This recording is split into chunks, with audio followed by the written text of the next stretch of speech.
Beyond the Door, written by Philip K. Dick and performed by Frank Marcopolos of patreon.com/Frank Marcopolos. Bookwarium Audio. Larry Thomas bought a cuckoo clock for his wife without knowing the price he would have to pay. That night at the dinner table, he brought it out and set it down beside her plate. Doris stared at it, her hand to her mouth. "My God, what is it?" She looked up at him, bright-eyed. "Well, open it." Doris tore the ribbon and paper from the square package with her sharp nails, her bosom rising and falling. Larry stood watching her as she lifted the lid. He lit a cigarette and leaned against the wall. "A cuckoo clock!" Doris cried. "A real old cuckoo clock like my mother had." She turned the clock over and over, just like my mother had when Pete was still alive. Her eyes sparkled with tears. "It's made in Germany," Larry said. After a moment, he added, "Carl got it for me wholesale. He knows some guy in the clock business. Otherwise, I wouldn't have—" He stopped. Doris made a funny little sound. Otherwise I wouldn't have been able to afford it." He scowled. "What's the matter with you? You've got your clock, haven't you? Isn't that what you want?" Doris sat holding on to the clock, her fingers pressed against the brown wood. "Well," Larry said, "what's the matter?" He watched in amazement as she leaped up and ran from the room, still clutching the clock.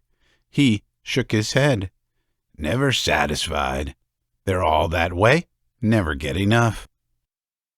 He sat down at the table and finished his meal. The cuckoo clock was not very large. It was handmade, however, and there were countless frets on it, little indentations and ornaments scored in the soft wood. Doris sat on the bed, drying her eyes and winding the clock. She set the hands by her wristwatch. Presently, she carefully moved the hands to 2 minutes of 10. She carried the clock over to the dresser and propped it up. Then she sat waiting, her hands twisted together in her lap, waiting for the cuckoo to come out, for the hour to strike. As she sat, she thought about Larry and what he had said, and what she had said, too, for that matter. Not that she could be blamed for any of it. After all, she couldn't keep listening to him forever without defending herself. You had to blow your own trumpet in the world.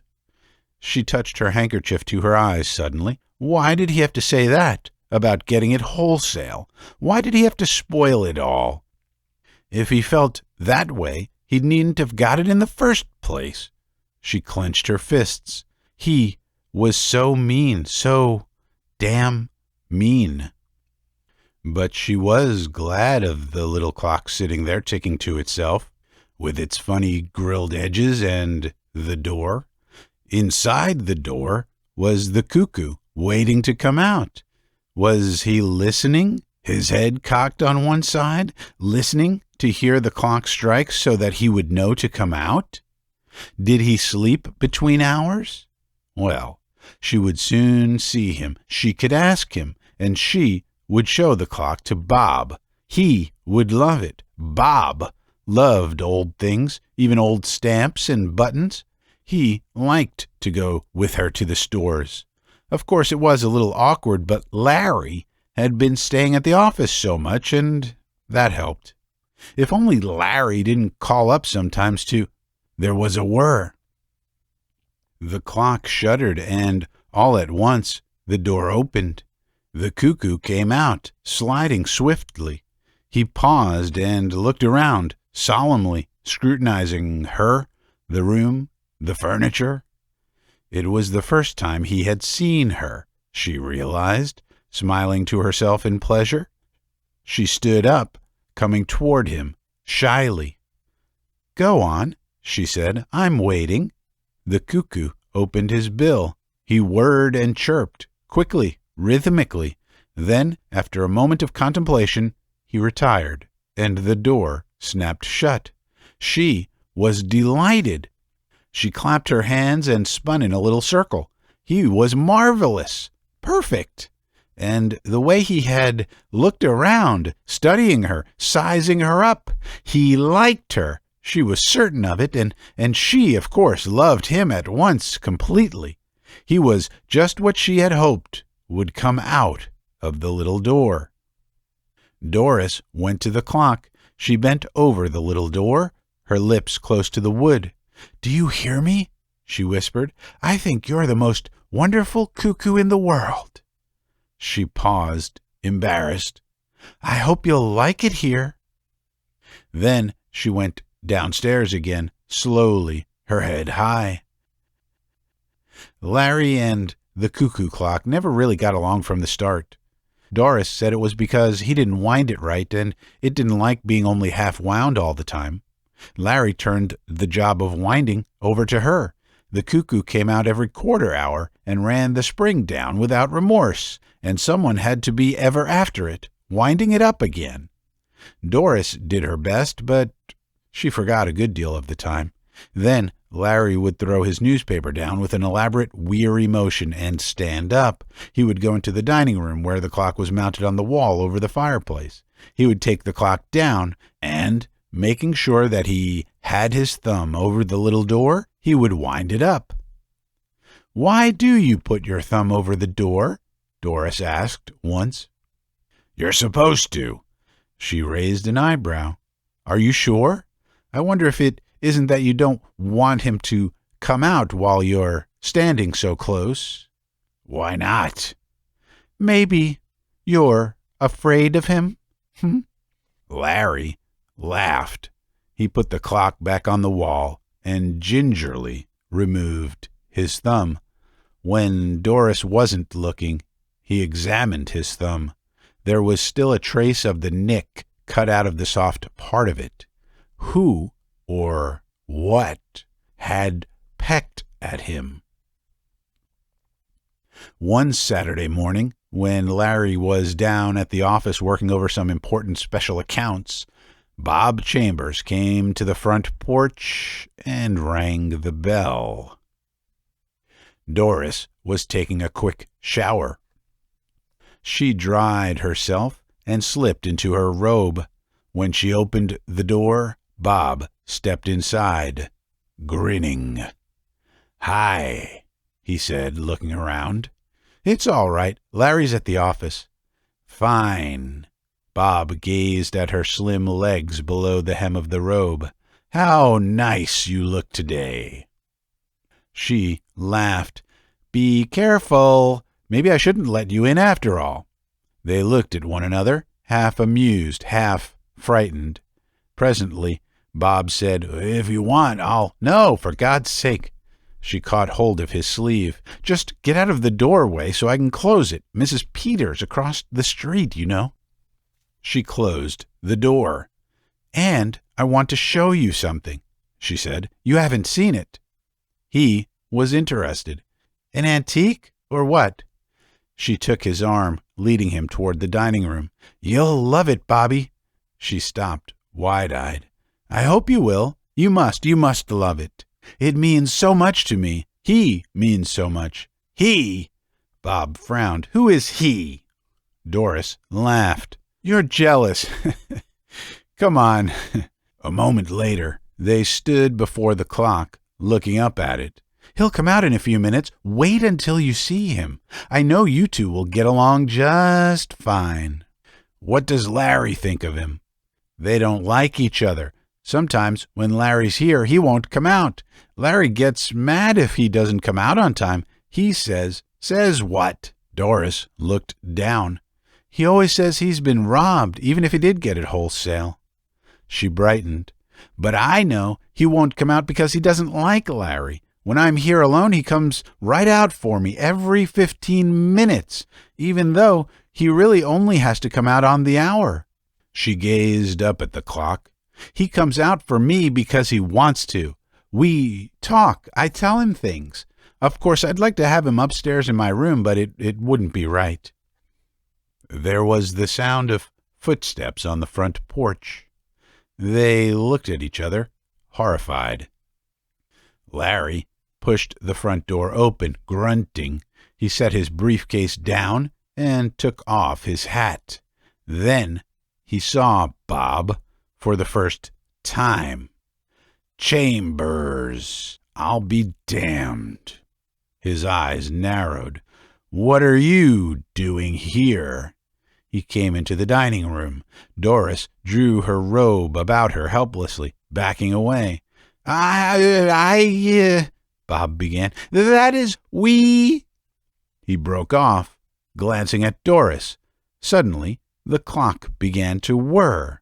The cuckoo came rushing out, bursting into sound.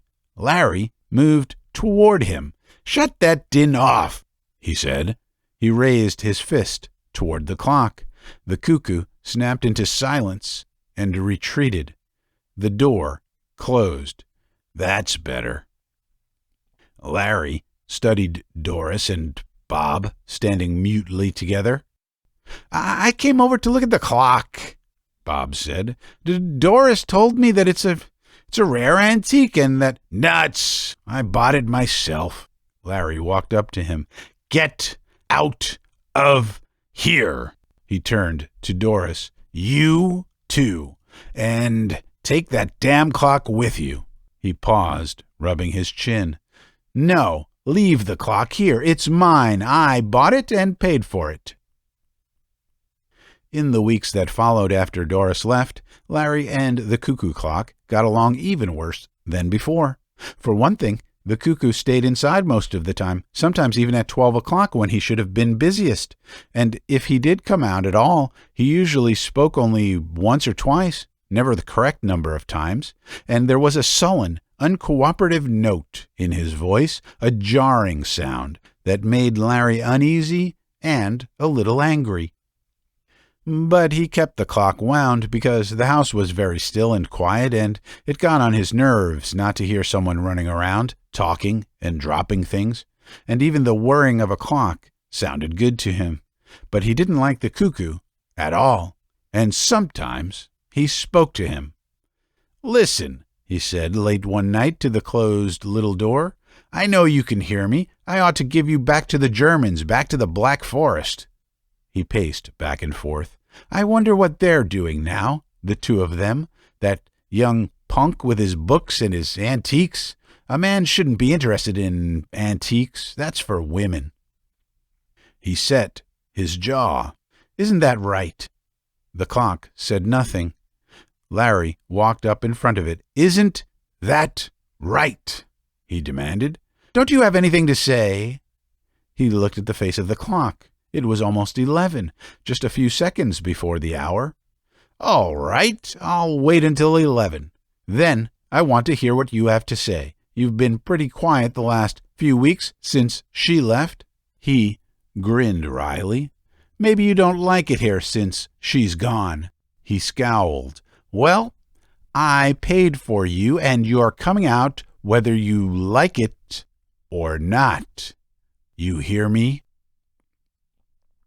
11 o'clock came. Far off at the end of town, the great tower clock boomed sleepily to itself, but the little door remained shut. Nothing moved. The minute hand passed on, and the cuckoo did not stir. He was someplace inside the clock, beyond the door, silent and remote.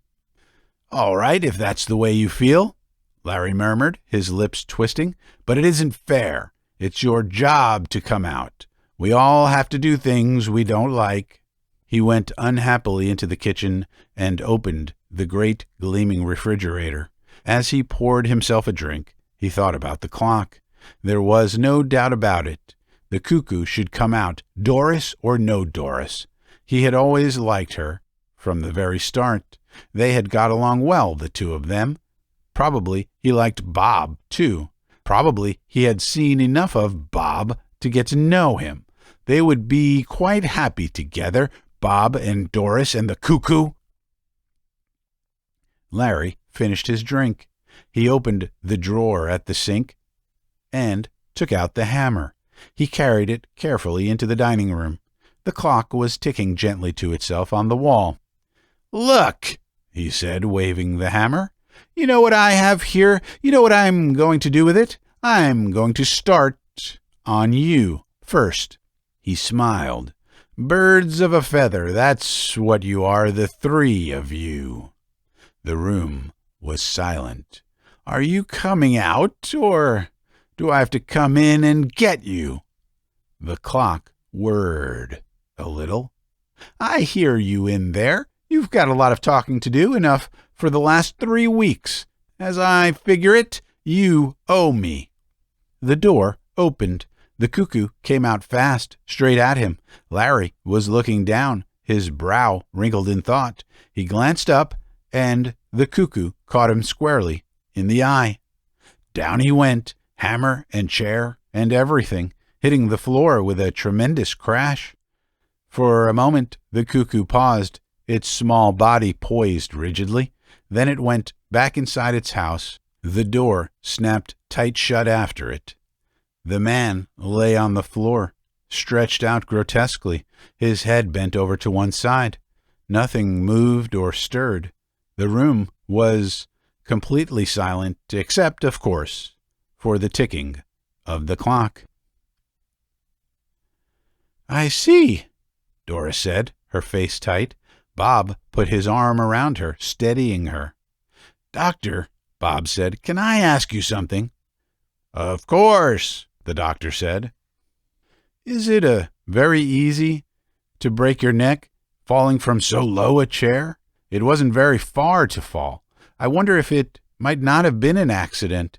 Is there any chance it might have been suicide?" The doctor rubbed his jaw. "I never heard of anyone committing suicide that way. It was an accident. I'm positive." "I don't mean suicide," Bob murmured under his breath, looking up at the clock on the wall. "I meant something else." But no one heard him. The end. You have been listening to a short story entitled Beyond the Door. It was written by Philip K. Dick and performed by Frank Marcopolos. The story is in the public domain. The performance is copyright 2021 by Frank J. Marcopolos. It was recorded at the Bookwarium Recording Studio. For more, please visit frankmarcopolos.com, and to support my work directly, please consider becoming a patron at patreon.com/frankmarcopolos. That's patreon.com/frankmarcopolos. As always, I thank you for your time, and I thank you for your attention. Bookwarium Audio.